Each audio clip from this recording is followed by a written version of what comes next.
দূরবর্তী পুরনো গ্রাম চণ্ডীপাড়া। চারপাশে ঘন জঙ্গল। সূর্য ডোবার পর যেন কেউ বাইরে যায় না।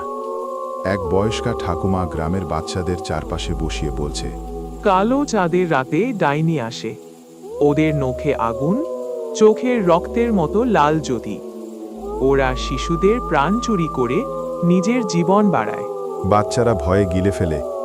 হালকা বাতাসে লণ্ঠনের আলো দুলছে। গাছের ডাল যেন ফিসফিস করছে। রাহাত 12 বছর, গ্রামের দুষ্টু আর কৌতূহলী ছেলে, এসব বিশ্বাস করে না। বন্ধু সায়েমকে বলে, এইসব পুরনো গল্পে কেউ ভয় পায় নাকি? তুই জানিস না, গতবার কালো চাঁদের রাতে মুনা হারিয়ে গেছিল। রাহাতের চোখে কৌতূহল আরও বেড়ে যায়। সে ঠিক করে আজ রাতে জঙ্গলের ধারে গিয়ে সত্যি জানবে। আকাশে একটাও তারা নেই, চাঁদ যেন কালো কাপড়ে ঢাকা। রাহাত বাড়ি থেকে বের হয়। পেছনে সায়েম ভয়ে ভয়ে আসে। জঙ্গলের ধারে ভাঙা এক কুঁড়ে ঘর। দরজায় তালা নেই, ভেতরে সবুজ আলো জ্বলছে। তারা দরজা ঠেলে ঢোকে। দেয়ালে ঝাঁঝা ঝুঁকনো লাল মরিচ, কালো মাটির পুতুল, ছাদের সাথে ঝুলছে শুকনো হাড়। কোণের হাড়িতে কালো তরল ফুটছে, সাথে অদ্ভুত মন্ত্রোচ্চারণ। ছিন্ন মুন্ডা, ছিন্ন মুন্ডা। হঠাৎ লম্বা ছায়া পড়ে। ধীরে ধীরে ছায়া বড় হতে থাকে।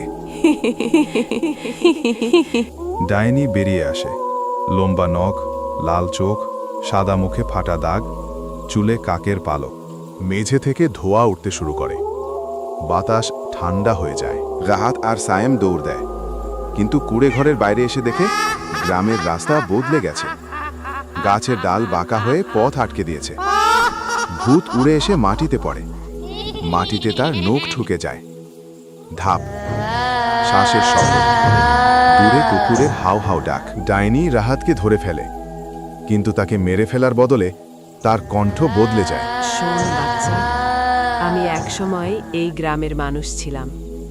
তারা আমাকে জাদুকরি বলে পুড়িয়ে মেরেছিল, কিন্তু আমার আত্মা আটকে গেছে কালো চাঁদের অভিশাপে। তুই ভয় পাসনি, তাই তুই আমাকে মুক্ত করতে সে পারবি। রাহাতের হাতে একটি কালো পাথর দেয়, বলে, চাঁদের আলো পড়ার আগে এটা ভেঙে দে। রাহাত দৌড়ে জঙ্গলের বাইরে গিয়ে পাথর ভেঙে ফেলে। সঙ্গে সঙ্গে আকাশে আলো ফেটে পড়ে। কালো মেঘ সরে যায়।